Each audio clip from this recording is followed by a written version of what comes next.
감사합니다. 그 실무자용 AI 윤리 교육 콘텐츠 정말 필요한데 정말 어려울 것 같습니다. 네. 사실 아까 잠깐 소개를 해드리셨는데 그 제가 책을 2년 전에 쓸 때 뒤에 이제 개발자와 사업자를 위한 부분을 썼다가 출판사에서 잘렸습니다. 출판사에서 이거 내면 책 안 팔린다. 너무 어려워서. 그런데 꼭 필요하다고 그랬더니 나중에 이제 별책으로 이렇게 만들어서 교보에서 100원씩 주고 팔았던 기억이 있습니다. 그냥 주면 출판 무슨 윤리 걸린다고 그러더라고요. 네, 근데 굉장히 어려운 작업인데 너무 잘 해주셔서 많이 기대도 되고 이 작업에 대해서 뭐 아마 다 참여도 하셨을 것 같기도 하고 또 보셨을 것 같기도 해서 오늘 나오신 분들 한 분씩 한 분씩 한 5분 정도 많으면 4분 5분 정도 시간을 드릴 수 있을 것 같습니다. 자, 누가 먼저 하시겠습니까? 그냥 순서대로 할까요? 저쪽 네, 우리 안성원 실장님부터. 네. 네. 발표 굉장히 좀 잘 들었습니다. 굉장히 많은 노력을 기울이셨다라는 게 발표의 곳곳에서 묻어나서 굉장히 좀 잘 되었다고 저는 좀 개인적으로 평가를 하고요. 사실 이 AI 기술의 발전 속도가 굉장히 빠른 편이죠. 그래서 보통은 윤리나 제도적인 측면이 보통 기술이 앞서가는 그 걸음에 한 걸음 뒤에서 보통 따라가는 게 현실입니다. 그래서 사실은 실무자들이 이런 AI 윤리를 이해하고 실질적으로 이런 반영하는 것이 좀 굉장히 좀 중요하다고 볼 수 있겠는데요. 아까 뭐 발표에서도 말씀을 하셨지만 이런 AI가 기존의 소프트웨어하고는 좀 다른 부분이 사실상 예측 가능이 좀 어렵다는 거죠. 블랙박스로 되어 있어서 사실상 그런 것들을 해결하기 위한 XAI, 뭐 설명 가능한 AI 같은 프로젝트도 많이 진행이 되고 있는데 이게 이제 어떤 윤리적인 문제가 발생했을 때 기존에 있는 소프트웨어 같은 것처럼 이렇게 디버깅을 통해서 해결할 수 있는 부분을 좀 넘어설 수 있기 때문에 이런 어떤 기술적인 안전장치 그리고 제도적인 안전장치뿐만이 아니라 이런 교육적인 측면의 제도 개선 이런 교육 콘텐츠를 만들고 하는 것도 지속적으로 좀 투자돼야 될 부분이라고 생각합니다. 그래서 이 그 윤리 교육은 단지 이제 어떤 그 규범을 배우는 것뿐만이 아니라 이런 실질적인 상황에 맞닥뜨렸을 때 이런 개발자들이 윤리적인 판단을 내릴 수 있는 어떤 도구이자 또는 기준을 이렇게 제시해주는 그런 가이드라인이 될 수 있다고 생각을 합니다. 그래서 이제 실무자들이 스스로 어떤 윤리 문제를 인식하고 그리고 이거를 해결 방안을 찾도록 이렇게 도와주는 형태가 좀 되지 않을까 하고 이렇게 기대를 하고요. 뭐 간단하게 의견을 좀 드리자면 이 AI 개발자들이 이제 설계할 때부터 윤리성을 이제 고려해서 이런 그 다양한 그런 방법들을 좀 이렇게 제시를 할 수 있게끔 해야 되는데 이제 효과적으로 좀 더 가이드를 하려면 향후에는 이제 이런 실질적인 그런 사례들 예를 들어서 어떤 기업에서 어떠한 윤리적인 문제를 맞닥뜨렸을 때에 이걸 어떤 식으로 해결을 했는지 이제 이런 내용들을 조금 이제 포함을 시키는 방향으로 좀 더 업그레이드를 시키고 고도화를 한다면 아무래도 이제 이런 실제 기업에서 이 실무자들이 이런 AI 시스템의 이런 부작용의 사례들을 파악하고 또 그리고 이것들을 공감하는 데 있어서 좀 더 효과적이지 않을까 이제 그렇게 좀 생각을 합니다. 그래서 이제 이런 뭐 아까도 뭐 잘 말씀을 해주셨지만은 뭐 법적인 책임, 뭐 사회적인 신뢰, 뭐 공정성, 투명성 뭐 이런 측면에 굉장히 다차원적인 고려도 병행이 돼야 될 것이고요. 그리고 이제 지속적으로 좀 업데이트돼서 교육이 좀 단발적으로 끝나지는 않는 좀 그런 상황이 돼야 되지 않을까. 뭐 그렇게 좀 생각을 합니다. 그리고 또 마이너하게는 이제 이게 지금 보니까 이제 웹사이트에 이제 자발적으로 이제 찾아 들어가서 교육을 이렇게 받는 형태가 좀 되는 걸로 제가 좀 설명을 들은 것 같은데요. 이제 이게 자기 학습에 이제 얼마나 좀 참여할 것인가라는 것도 굉장히 좀 중요할 것 같습니다. 이제 실효성적인 측면이죠. 그래서 이런 콘텐츠가 이렇게 잘 개발이 되었으면 요거에 대한 좀 지속적인 홍보도 좀 병행이 돼야 될 것이고, 그리고 아까 이제 뭐 여러 가지 외부 환경이나 개발 문화에 대한 딜레마 같은 것도 소개를 시켜줬는데, 우리 이제 개발 이런 그 개발자 사회 시스템 전체에 어떤 좀 변화가 좀 일어나야 되지 않나. 좀 이런 생각들을 좀 합니다. 물론 좀 기업들이 이제 지난 5월달에 있는 그 AI 서울 정상회담에서 이제 14개 기업들이 국내외 기업들이 서명도 하고 했는데 아마 그래서 이런 가이드라인을 좀 이렇게 적용할 수 있으면 좀 더 좋을 것 같고요. 그리고 이제 아까도 말씀드렸지만 이제 실제적으로 윤리적인 이런 문제를 어떻게 해결했는지에 대한 사례를 좀 모으고 공유하는 게 굉장히 좀 이런 교육 효과를 좀 증진시킬 수 있다라고 좀 한 번 더 강조를 좀 드리고 싶고, 또 어떤 플랫폼이 그리고 플랫폼을 활용해서 전략적으로 좀 배포를 하는 것이 이제 아까는 이제 웹 기반으로 이제 하셨는데 이런 것들이 좀 더 효과적일 수 있는지 그런 것들을 좀 논의하는 것도 좀 중요하다고 생각합니다. 그리고 끝으로 좀 드릴 말씀은 이 AI 윤리라는 게 사실상 기술 혁신을 이런 제한하려는 그런 수단이 아니라 어쨌거나 궁극적으로는 이런 사회에 긍정적인 영향을 미칠 수 있도록 돕는 이제 필수 요소라고 볼 수 있겠습니다. 그래서 개발자, 실무자 한 사람 한 사람이 이런 윤리적인 판단을 했을 때에 이제 그것들이 모여서 AI 기술을 조금 더 책임감 있게 활용할 수 있는 그런 사회가 만들어지지 않을까라고 생각을 하고요. 그래서 단지 이런 AI 윤리를 실천하고 이런 교육을 수행하는 것이 이런 어떤 법적 규제를 따르는 것을 넘어서서 결국은 더 나은 사회를 만드는 데에 기여할 것이다. 저는 그렇게 기대하고 있습니다. 네, 이상입니다. 네, 감사합니다. 실제 사례에 대한 중요성 또 그 모아서 서로 좋은 영향을 주고받는 것에 중요성 말씀해 주셨고요. 우리 포티투마로 김동완 대표님이 제일 현장에서 많이 접하실 수 있는 문제인 것 같습니다. 네, 안녕하세요. 저 포티티마루 김동환입니다. 소장님이 누가 먼저 할까 할 때 제가 먼저 할 걸 그랬습니다. 안 실장님께서 말씀하신 거랑 사실 비슷한 맥락이긴 한데요. 일단 저는 큰 틀에서는 이제 두 가지 측면에서 말씀을 드리고 싶은데 이제 일단 기본적인 소양 차원에서 그리고 이제 또 특히 이제 개발단에서 보면 이제 실제 실행하는 방안 이제 두 가지를 좀 나눠서 보면은 일단 뭐 기본 소양 관련해서는 아까 그 이현경 박사님 발표 이제 자료조사 내용 보면서 사실 조금 충격받았습니다. 이렇게 개발자들이 윤리 문제에 대한 책임이 본인한테 있다는 생각을 안 하고 기획자나 관리자한테 있다 하는 비율이 상당히 높아서 이거 좀 심각한 문제 아닌가 그런 생각도 사실 좀 들었었고요. 사실 저희도 마찬가지일 것 같기도 합니다. 근데 저희가 이제 작년인가 재작년에 NIA하고 같이 이제 찾아가는 윤리 교육을 제 회사에서 한번 했었거든요. 그래서 조금 제가 일부러 조금 강제시켰습니다. 그래서 저도 참석하고 이렇게 리더들부터 해서 이제 개발이나 기획들 다 참석하게 했는데 이렇게 내부에서 얘기 나눠 보면은 그 이후에 확실히 그 이렇게 개념 자체가 좀 달라진 것 같긴 하더라고요. 그래서 좀 그런 기회들이 좀 많아졌으면 좋을 것 같고요. 그리고 또 설문조사 내용 보면은 이렇게 혁신을 저하한다든지 또는 이제 리소스나 비용이 많이 들어간다. 사실 또 현실적인 문제이기도 하거든요. 저희 같은 스타트업은 더더욱 그럴 거고 대기업도 마찬가지일 건데 결국은 이제 이런 부분들이 사실 이렇게 강제한다고 되는 문제는 아니기 때문에 하나의 이렇게 문화로 자리 잡을 수 있게 하는 그런 이제 작업들이 좀 중요할 것 같고 많이 필요할 것 같습니다. 그래서 이런 이제 윤리 문제나 신뢰성, 안정성 이런 문제에 대해서는 이게 막 억지로 하는 게 아니고 그냥 머스트로 해야 되는 거다.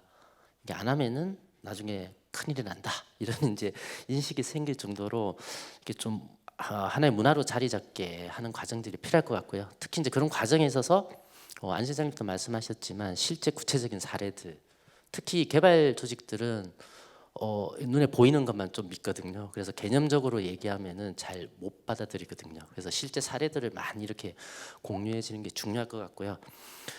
그리고 이제 실제로 이제 실행 방안, 뭐 실천 방안 차원에 있어서는 이제 교육 컨텐츠를 이렇게 개발하는 과정에 있어서 뭐 비슷한 맥락 같습니다. 좀 구체화하는 작업들이 좀 많이 필요할 것 같고요.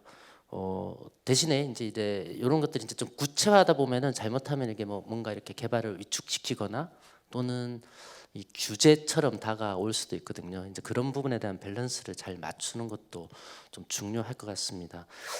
그리고 또 한 가지 더 말씀드리자면은 홍보도 상당히 중요할 것 같습니다. 아까 설문조사 보면은 윤리 관련된 이제 가이드라인 이런 게 나오는 것에 대해서 인지 못하고 있는 비율이 50% 이상 상당히 높거든요.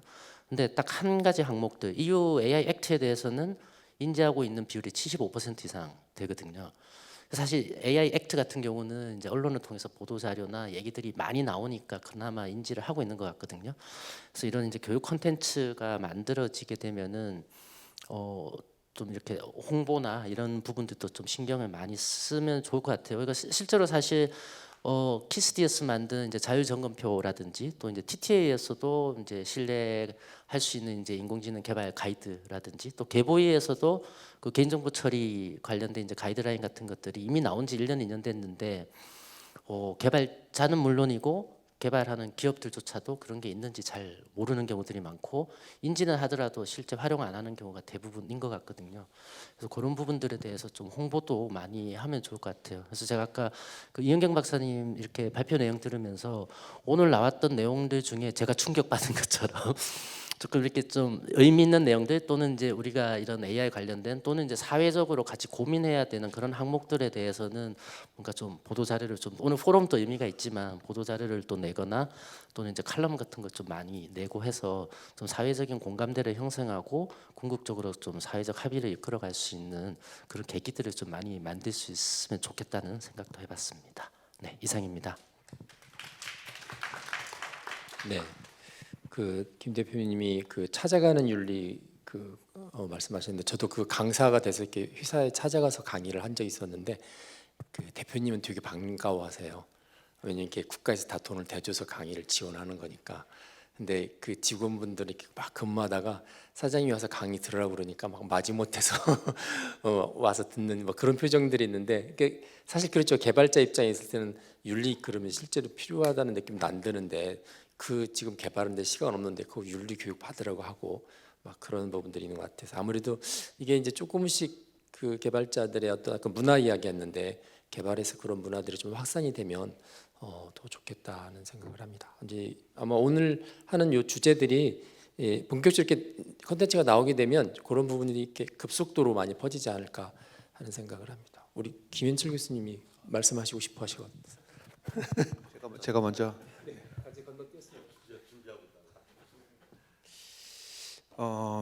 이영경 박사님께서 이제 11시간 운전하고 오셨는데도 너무나 발표를 잘해 주셔가지고 많이 정리가 된 것 같은데요.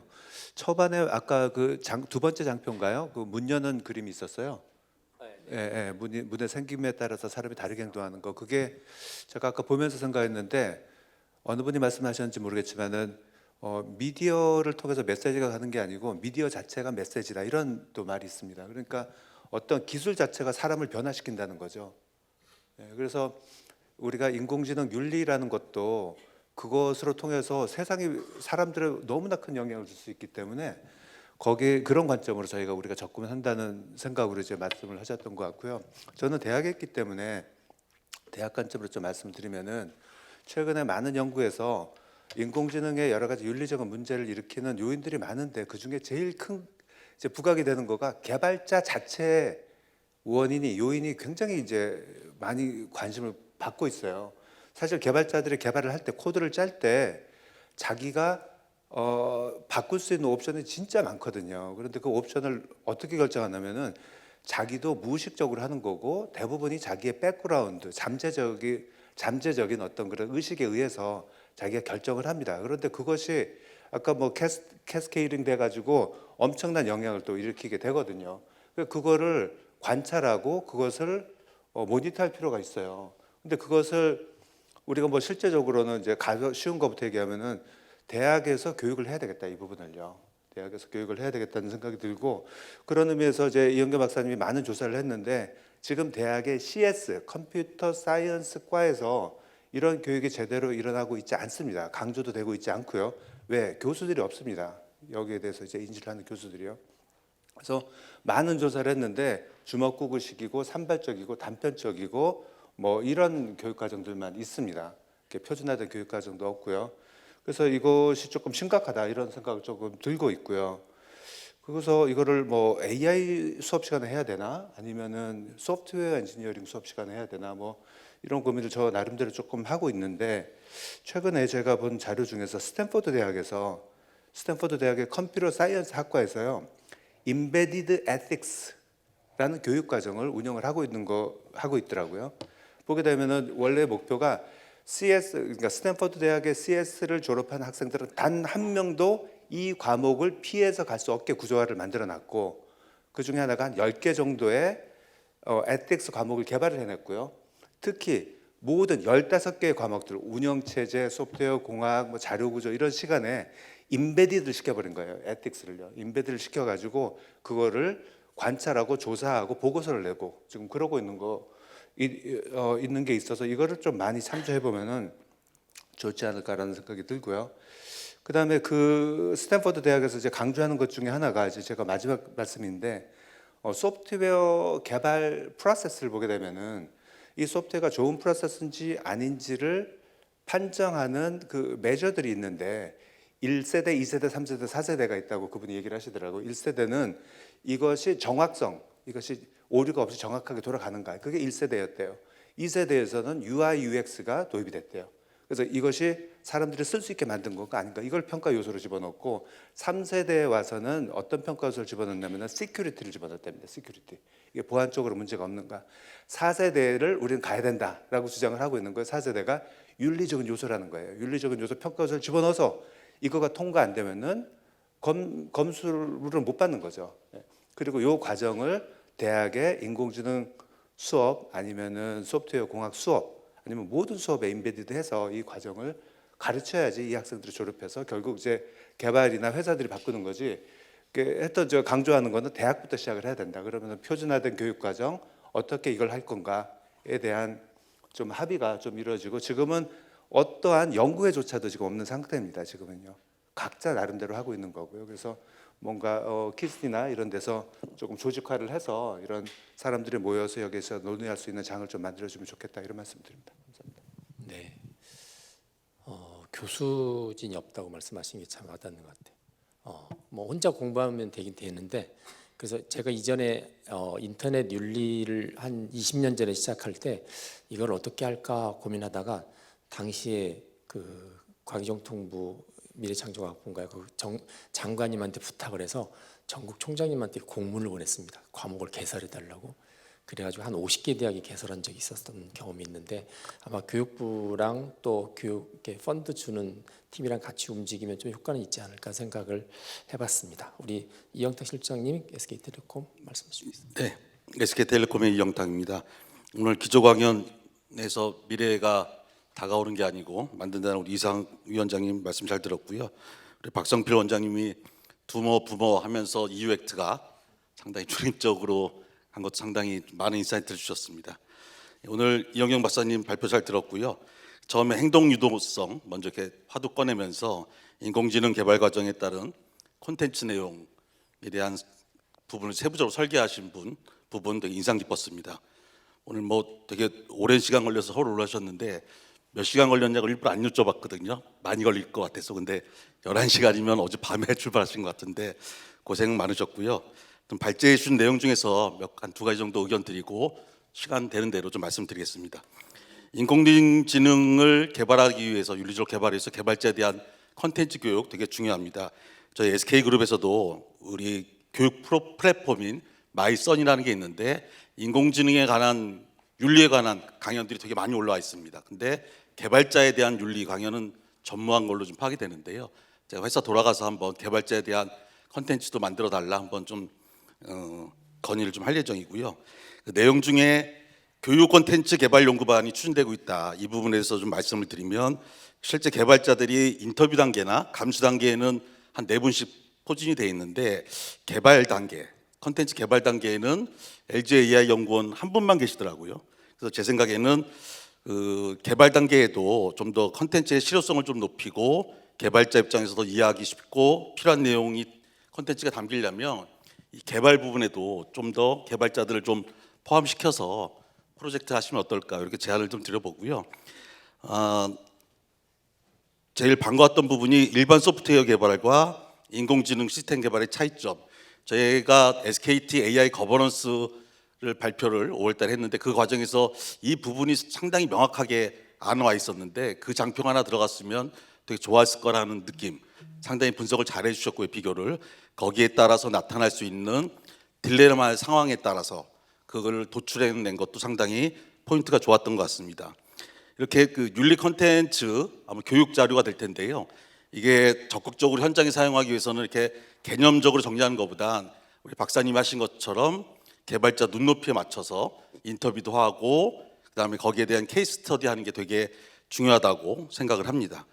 그래서 이렇게 그 개발 단계에서 마주칠 수 있는 여러 가지 딜레마 상황을 많이 좀 그 최대한 풍성하게 구성을 하고 이에 대한 실질적인 해답을 잘 제시한다면 정말 개발자들이 싫어도 그 윤리교육 좋아할 사람 없을 텐데요. 싫어도 그 컨텐츠를 찾지 않을까 이런 생각을 좀 해봤습니다. 하나 더 아이디어를 드리면 이 지금 우리나라 케이스만 있는데요. 그 우리보다 조금 이 연구가 선행된 나라들이 있을 것 같다는 느낌이 있습니다. 그래서 그런 그 연구된 케이스들을 국제적인 연구 케이스들 한번 좀 발굴해서 포함시키면 어떨까? 우리 옆에 계신 어제 개소한 AI 안전연구소 소장님도 계시는데 그 AI 연구소 안전연구소의 가장 큰 역할 중에 하나가 국제적 네트워크 AI 안전에 대한 정보 교류라고 들었습니다. 그래서 이런 케이스가 외국에 있으면 같이 그 키스티하고 좀 협력을 해서 좋은 방안을 찾으면 좋겠다는 생각을 해봤고요. 발제 시간이 한 2분 정도 남았는데요. 이 발제 내용과 별도로 우리 윤리 신뢰성 포럼 관련해서 한 두 가지만 좀 말씀을 드리겠습니다. 오늘 발제 내용은 개발자에 대한 윤리 교육인데 이 개발자에 대한 윤리 교육도 중요하지만 실제 사용자들에 대한 윤리 교육 이건 빼놓지 않고 항상 강조되는 부분입니다. 딥페이크 등 실제로 그 인공지능을 활용한 범죄들 보면 개발자들의 잘못이 아닌 사용자들의 윤리의식이 매우 중요하다는 것은 여러분들이 잘 느끼고 계실 겁니다. 그래서 그 사용자들 대상으로 한 AI 리터러시도 중요하지만 윤리교육 또 상당히 중요하기 때문에 다음번에 우리 과기정통부하고 키스티가 같이 이 사용자에 대한 윤리교육 콘텐츠를 한번 제대로 만들어서 배포를 하면 좀 효과적이지 않을까 이런 생각을 갖고 있고요. 마지막으로 이런 인공지능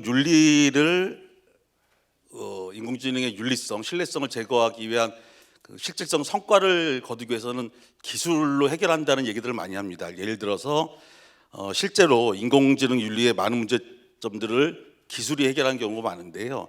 여러분들이 잘 아시는 엔트로픽의 Constitutional AI라고 있습니다. 이게 약간 헌법이나 UN 인권 선언 같은 그런 그 가치 윤리인데 이거를 가지고 AI가 학습하거나 피드백하는 과정에서 이런 사회적 가치와 윤리적 기준을 반영하도록 설계하는 그 기술이라고 합니다. 그래서 이런 것들을 역시 우리 AI 안전연구소 소장님 좀 관심을 가지시고 같이 그러니까 자꾸 우리가 윤리만 자꾸 외치는데 실제적으로 이런 윤리를 때로는 강압적으로도 좀 적용할 수 있는 그런 기술 개발을 좀 한다면 좀 더 저희들이 우리 논의하는 우리 포럼에 좀 실천적인 성과가 나타나지 않을까 이렇게 마지막으로 제안을 드리겠습니다. 네. 안전연구소가 어제 개소를 했는데 뭘 해야 될지 모르는 상황에서 지금 막 미션이 들어오고 있습니다. 네, 우리 카카오의 김경훈 이사님. 네, 안녕하세요. 카카오의 김경훈입니다. 사실 이번 주가 저희 AI 세이프티 주간 회의인 것 같아요. 그 화요일에 TT에서 안전 신뢰성 컨퍼런스 있었고 수요일에 안전연구소 개소식 있었고 오늘 윤리 신뢰성 포럼 있었는데요. 이 주간의 마지막 발제, 마지막 토론을 맡게 돼서 정말 영광이라고 생각합니다. 네, 그래서 짧게 마치겠습니다. 우선은 이런 교육 컨텐츠가 있다는 게 사실 기업 입장에서 너무 환영할 만한 내용이고요. 저도 이제 사내에서 윤리 교육을 진행을 하지만 이 어떤 레퍼런스가 될 수 있는 교육 자료가 있었으면 좋겠다는 생각을 굉장히 많이 했고 이번 컨텐츠가 그런 컨텐츠가 됐으면 하는 그런 바람이 있습니다. 그래서 이런 거 만들어줘서 너무 감사드리고요. 그리고 사실 이 처음에 배경에 대해서 보니까 국내 개발자들의 AI 윤리 교육 자료에 대한 접근성이 낮고 근데 해외에는 좀 있는 것 같고 그래서 필요하다라고 했는데 그러면은 사실은 이제 해외에서 만들어진 자료를 그냥 좋은 자료를 번역해서 쓰면 되는 거 아닌가라는 생각도 할 수 있잖아요. 그러면 결국에 국내 개발자들한테 필요한 어떤 윤리 자료다. 그리고 그런 게 필요하다면은 결국에 국내 문화나 국내 윤리, 국내 사회를 반영할 수 있는 그런 편향에 대한 혹은 그런 사회적 윤리에 대한 내용이 이 컨텐츠에 담겨져 있지 않아야 되나 싶은데 사실 그 부분이 어느 정도 반영됐는지 제가 지금 확인은 못해서 판단하기는 어렵지만 아마 그 부분이 반영이 되면 좋을 것 같다는 생각이 들었습니다. 그리고 사실 이제 개발자를 대상으로 하는 교육인데 물론 아까 많은 분들 말씀하셨듯이 개발자에 대한 교육이 되게 중요하고 개발자들이 할 수 있는 권한이 많기 때문에 그 요소 하나를 이제 다 파악하기는 어렵고 그렇기 때문에 교육이 중요하다라는 얘기도 있었지만 결국에 이제 조금 더 프로젝트가 커지면은 개발 PM이 있고 그 개발 PM 위에 또 관리자가 있고 의사결정자가 굉장히 많은 구조로 되어 있습니다.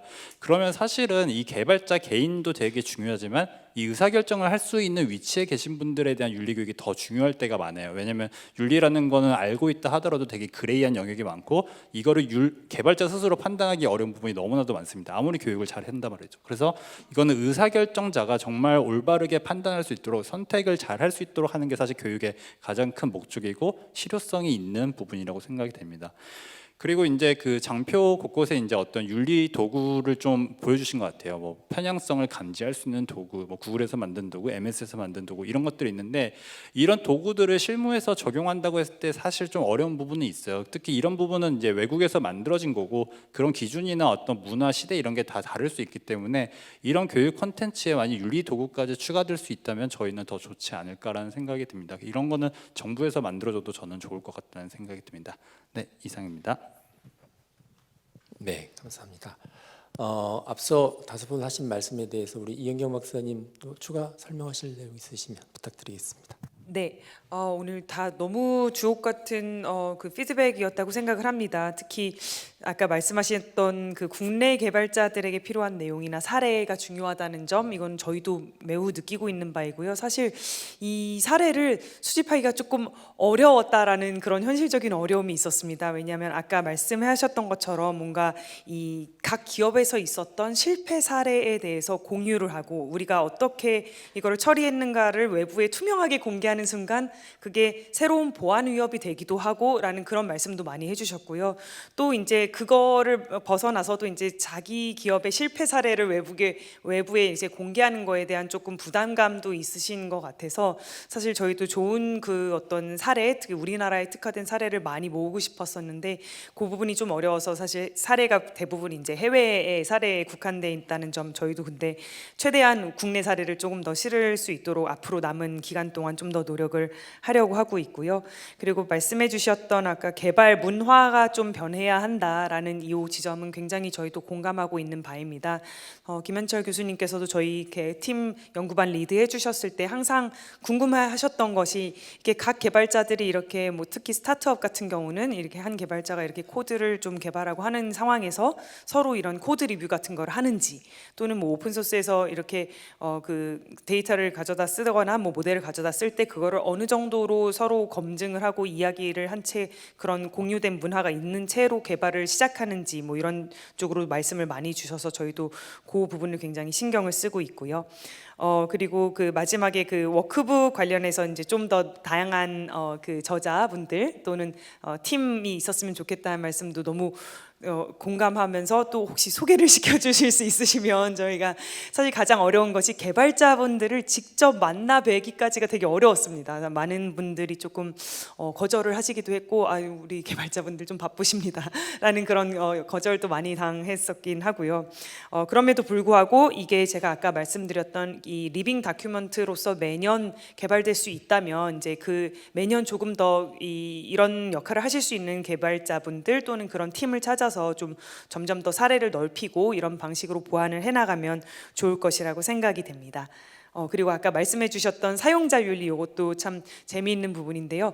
저희가 개발자분들이랑 인터뷰를 하면 개발자분들은 보통 뭐 저희는 다들 윤리적인 사람들이고 도덕적으로 열심히 하려고 노력을 하는데 이제 더 주안점은 저 관리자 팀입니다. 매니지 팀에서 이렇게 하라고 해야 저희는 합니다라는 말씀도 있었고 또 그거와 반대로 저희는 제대로 참 윤리적으로 개발하고 있는데 이게 사용자들이 문제입니다.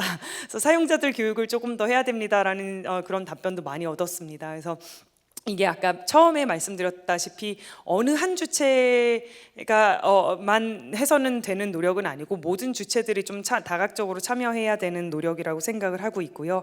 그래서 작년에 저희 키스티에서 이제 재작년에 저희가 초중 고등학생들 대상으로 인공지능 윤리교육 교재를 개발을 했었고 작년에는 일반 성인들을 대상으로 이제 그거를 저희가 이제 사용자 대상의 윤리교육 콘텐츠라고 저희는 생각을 하고 있습니다. 그래서 그렇게 좀 저변을 지금 넓은 곳에서 좀 좁은 곳으로 왔다고 생각해 주시면 되겠는데요. 사실 이번 올해 개발자 대상으로 하는 윤리교육 콘텐츠가 가장 난이도가 어려웠다라는 그런 지점이 있었습니다. 오늘 주신 모든 피드백 너무 잘 반영을 하고 앞으로 남은 기간 동안 조금 더 보완을 해서 최대한 좋은 콘텐츠가 만들어질 수 있도록 노력하겠습니다. 네, 그리고 아까 김현철 교수님 말씀하셨던 그 인비디드 에틱스는 사실은 NC문화재단에서 재원을 줘서 만들고 있는 우리나라가 이렇게 실제 스폰하는 프로그램을 알고 있고요. 그래서 우리나라에 와서 뭐 한 2달 전에도 발표를 했습니다. 그 콘텐츠가 다 공개되어 있는 거라서 아마 입수를 해서 비교해 보면 좋을 것 같고, NC문화재단한테 이것도 세컨 프로젝트를 했으면 좋겠다라고 한번 제안을 하시는 것도 괜찮을 것 같습니다. 이 실무자용 AI는 실제 이제 궁극적으로 나가야 되는 방향인데 굉장히 어려운데 이 첫 단추를 너무 잘 꿰주셨다고 생각을 합니다. 그래서 이제 아웃풋이 나오면 다시 이제 현장에서 대학 현장에서도 쓰고 기업에서도 쓰고, 그래서 실질적인 윤리가 어떤 결실을 맺을 수 있는 전문가들 중심으로 해서 그런 계기로 발전됐으면 좋겠다. 또 그런 기대를 하게 됩니다. 네, 감사합니다.